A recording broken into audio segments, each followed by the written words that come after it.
တော်လေးတဘောကြားတဲ့အိမ်လေးကိုကျွန်တော်တစ်ချက်ပြမယ်မကြည့်ဒီအိမ်လေးကိုချက်ကြည့်လိုက်တော်လေးအေးချမ်းပဲပုံပြကျွန်တော်တော်လေးတဘောကြားဘာလို့လဲဆိုတော့သူကဒီမကြည့်ဘေးနားမှာဆိုရင်လည်းလေတွေပဲတွေ့တယ်ဒီမှာဆိုအိမ်ကွာအဲ့ဒီအိမ်ထဲမှာဆိုရင်မှဥယျာဉ်လေးတွေစိုက်လို့ရတယ်အပင်လေးတွေဟိုမှာဆိုရင်သူတို့ရေကူးကန်တော်ထားလိုက်သေးတယ်ဗျာအဲ့ဒီရှေ့မှာဆိုရင်သူတို့ကတ်တရာလေးခင်းထားတယ်တွေ့လားအိမ်လေးကလည်းဟိုရိုးရိုးပုံမှန်ပဲဟိုအရန်ကြီးခန်းခန်းနာကြီးလာတော့မဟုတ်ဘူးသူကကြတော့ဟိုလိုမိသားစုနဲ့ပြောင်းရွှေ့နေလေးရပြီဗောနော်နေလို့ရဖို့အတွက်ပဲဆိုရင်တကယ်ဒီအိမ်လေးကိုကျွန်တော်တော်တော်လေးတဘောကြရပြင်ဒီမှာကြည့်ရတစ်ချက်ကြည့်လိုက်ဒီမှာဆိုရင်ဟို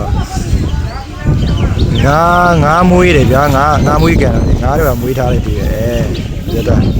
ဒါဆိုရင်သူကလေခင်းလေးတွေဗျာနော်တော်တော်လေးမိုက်တယ်ရှုခင်းနေတာသူ့ဘေးနားပဲအကုန်လုံးကရှုခင်းနေပဲရှိတယ်ဟုတ်ကဲ့ဒီလိုအိမ်လေးမကြခင်ပါပိုင်ဆိုင်တော့စူးစမ်းရပြန်တော်တော်လေးတဘောကြလို့ဒီလိုအိမ်လေးလိုနေရာလေးမှာတော်တော်လေးအေးချမ်းတဲ့နေရာတော်တော်ကြိုက်တယ်ကျွန်တော်ဟိုဘက်မှာတောင်တန်းလေးတွေတောင်တန်းလေးလည်းကျွန်တော်မမြင်ဘူးတော့လည်းကြာကျွန်တော်ရွာနဲ့ခွဲရကြရပဲနော်ဒီလိုတောင်တန်းလေးဟိုတော်ယုံနဲ့တိတ်မတွေးရတာတော်တော်လေးကြာပြီ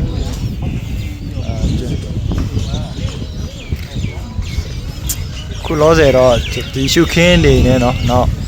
ဒီအိမ်လေးပဲတဘောကြတယ်တဘာဝလေးပဲနော်ရိုးရိုးလေးပဲတွေ့နေတာ